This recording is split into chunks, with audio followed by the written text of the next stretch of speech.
अपने कब्जे में लिए हैं, तो गौ माता की चारा हमने काट ली कि नहीं, गौ माता का पेट हमने चुराया कि नहीं, याद रखो गौ माता का चारा हमने चुरा लिया है, तो सबसे पहले हत्यारा हम है कि नहीं। गौ हत्या बंद हो, ये मुँह से कहने से महाराज कुछ नहीं होगा। मैं तो कह दूँ, अगर आप 10 एकड़ के किसान हो, 10-20 मिनट में लगा इनकी जमीन गौ माता की चारा के लिए दे दो, आपकी जमीन कभी कमी नहीं होगी। लेकिन ऐसा किसान बहुत कम, बल्कि महाराज 10 एकड़ का किसान 2 एकड़ और कब्जा में कर लिया है। 4 आगाह को अपना खेत बना करके गौ माता के खेत काट दिया। गौ माता की 4 आगाह भूमि को कब्जा में करके जिन्होंने भी कब्जा किया है, याद रखना पहले गौ हत्यारा का पाप उसको लगेगा भाई। राजा परीक्षित के राज्य में लकड़ी चरवाहा के हाथ पर भी ढुकवानी पड़ी। राजा परीक्षित के राज्य में और लकड़ी कौन पकड़ता है, और लकड़ी जो वृद्ध आदमी है शरीर से सहारा के लिए लकड़ी पकड़ते थे, लेकिन राजा परीक्षित के राज्य में महाराज वृद्ध लोगों के हाथ में भी लकड़ी नहीं था। क्यों? अवस्था से सब लोग बूढ़े होते थे भाई, लेकिन उपलब्धि ये थी कि शरीर किसी का जर्जर नहीं होता था। ये परीक्षित राज्य की स्पेशल व्यवस्था थी, विशेषता थी। राज्य परीक्षित के राज्य में आदमी के हाथ में भी डंडा नहीं था, दंडागर था तो सिर्फ दंड जति के हाथ में नहीं था। दंडी स्वामी लोग भी डंडा पकड़ते, वो राजा परीक्षित का राज्य है। राजा परीक्षित के राज्य जय जयकार हो रही है, महाराज परीक्षित की जय हो, महाराज परीक्षित की जय हो। दिग्विजय रथ वापिस आ रहा है, दिग्विजय करके महाराज जैसे ही वापिस आ रहा था, राजा परीक्षित देखा, बोले एक काले रंग का व्यक्ति एक रुग्ण अवस्था में था और एक बैल पर कोड़े से मारते हुए घसीट कर उड़ा रहा है। पहली बार देखा है तो किसी चीज नहीं। राजा परीक्षित ने कहा मेरे राज्य में ये अपने आप को परीक्षित रोक नहीं पाया, तलवार लिया है, तलवार लेकर के दौड़ा है मार देने के लिए। राजा परीक्षित ने उस काले रंग के पुरुष से कहा कौन हो तुम, और इस गाय और वैद को तुम प्रहार क्यों कर रहे हो। रुग्ण अवस्था में गाय है, बहुत कमजोर अवस्था में गाय है। कौन है ये? धरती गाय है। और बैल धर्म रूपी बैल, जिनका 3 पैर टूट चुका है, एक पैर के सहारे पहले खड़ा है। पता नहीं 3 पैर किसने तोड़ दिया है, एक पैर के सहारे खड़ा है। और लगता है कि काले रंग का पुरुष अब तक ये चौथा भी तोड़ देगा। कौन हो तुम? तलवार से मारना चाहा। काले रंग के पुरुष ने कहा महाराज मैं समय हूँ, मेरा नाम समय है।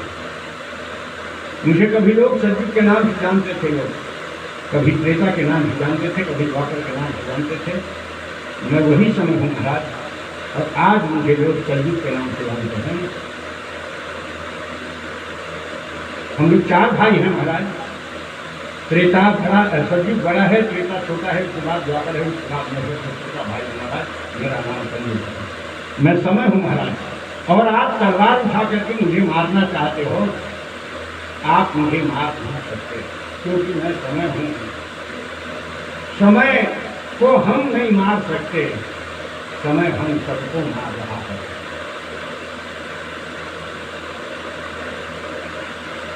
हमारे मार पर समय है कि समय के मार पर हम लोग, क्या है सोचने की जरूरत है। समय की मार सबको लग रही है कि नहीं?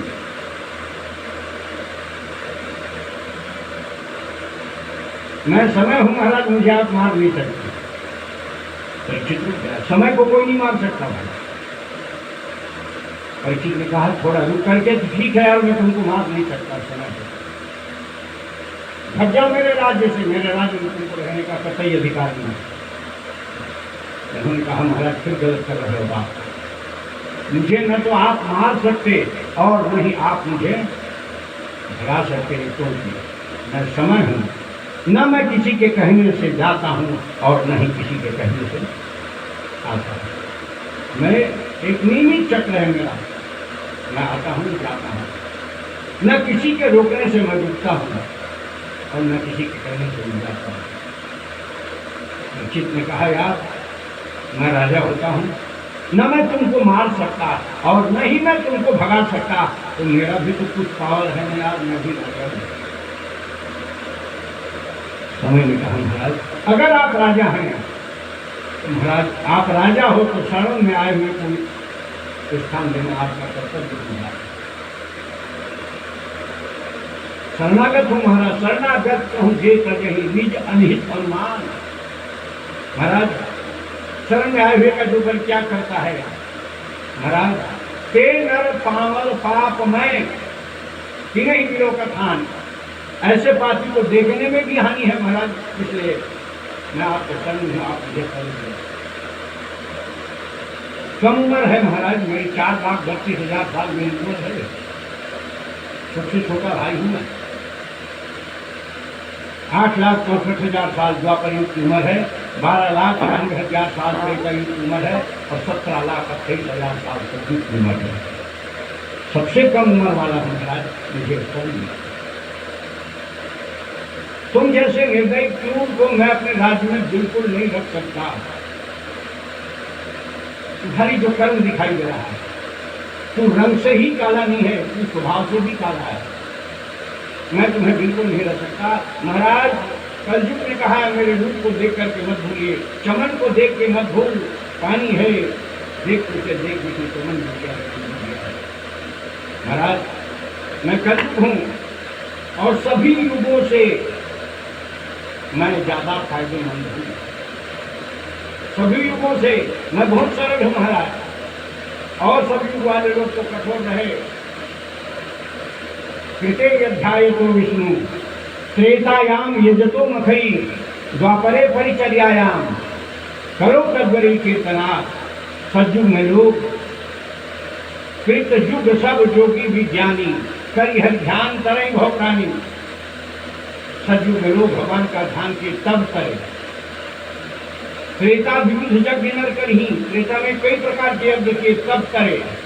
द्वापर करी रघुपति पद पूजा, द्वापर में भगवान की पूजा हुई तब लोगों को मुक्ति हुई। लेकिन कलौ केशव कीर्तनाथ, बोले कलयुग में सिर्फ केशव का कीर्तन है, सिर्फ राम नाम साथ है, नहीं करी कर्म को राम नाम अवलंबन एक।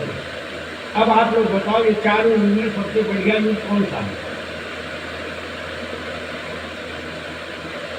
चारों युगों की बात मैं आपके सामने रखी, चारों युग में कौन सा युग बढ़िया लग रहा है? कलयुग। कलयुग अच्छा लग रहा था, सतयुग बेकार था। बिल्कुल आपने सही कही। बोले महाराज कलयुग संयुग आन नहीं, कलयुग जैसा कोई युग नहीं, मात्र भगवान के कीर्तन मात्र से लोगों की मुक्ति है। बोले महाराज इससे बढ़ करके और युग क्या हो सकता है? इसलिए महाराज मैं कलयुग हूँ, सिर्फ राम नाम अवलंबन एक राम नाम से महाराज मैं लोगों को मुक्ति दे सकता। सतयुग भी जब अपने छोटे भाई का राज आया, कलयुग में तो टीका लगाने आया, भाई हम लोग अच्छा से राज्य किए और प्रजा लोगों को कोई तकलीफ नहीं दिए, बोले तुम भी ठीक से संभाल कर रखी भाई, क्योंकि तुम्हारा नाम थोड़ा सा खतरनाक है, उसके भाव से भी भाई राज बचा देना, ठीक ठाक राज करना। बोले कलयुग, बोले भैया बड़े भैया भाई भाई आप बहुत कठोर थे बड़े भैया। बोले क्यों? आपके राज्य में लोग जो त्रेता युग कृत युग सब योगी विज्ञानी, सब योगी और विज्ञानी थे, और जो ज्ञानी योगी नहीं थे बेचारे, जो योगी नहीं रहे गृहस्थ में रहे, वो फंस गए सतयुग में। यानी आपने भेद था, योगी के लिए अलग कैटेगरी थी, गृहस्थ लोगों से अलग कैटेगरी, आपने फंसा के रख दिया। मेरे पास ऐसा कोई नहीं, चाहे योगी हो चाहे गृहस्थी हो, राम नाम भजेगा मुक्ति है। आगे हम सतयुग अपना संबंध लेकर त्रेता भी आया तिलक करने, भगा दिया त्रेता को, द्वापर को भी भगा दिया। बोले मैं ही सबसे बड़ा सहज सरल युग हूँ महाराज। इसलिए और विशेष परीक्षित ने कहा कलयुग तुम बात तो ठीक कर रहे हो, नाम से लोगों को मुक्ति होगी, लेकिन लेकिन लेकिन लेकिन नाम तो लेना पड़ेगा ना। कलयुग सोचा कि परीक्षित पूरा पूरा डिस्काउंट खोज रहा है, नाम लेने में भी दिक्कत हो रही है इसको। कलयुग ने एक डिस्काउंट की घोषणा करी। बोले क्या मेरे युग में लोगों की ये छूट होगी? महाराज सिर्फ मानसिक सोच अगर आदमी करेगा पुण्य के बारे में, कलिकर एक पुनीत प्रतापा कलयुग का कहाँ प्रताप है और पवित्र प्रताप है। क्या मानस पुण्य हो या नहीं, पापा बोले कलयुग में मानसिक पुण्य लोगों को मिल जाए। देखो ये कलयुग की खूब सुना रहा हूं, आप मानसिक पुण्य करोगे, सिर्फ मन से सोचोगे पुण्य मिल जाएगा भाई, कोई पैसा वैसा खर्चा करने की जरूरत नहीं। मैं नहीं बोल रहा हूं, प्रमाण है।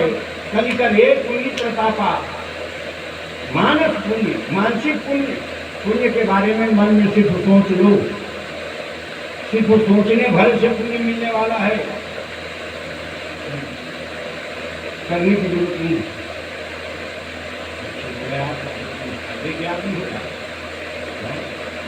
सिर्फ सोचने भरे से पुण्य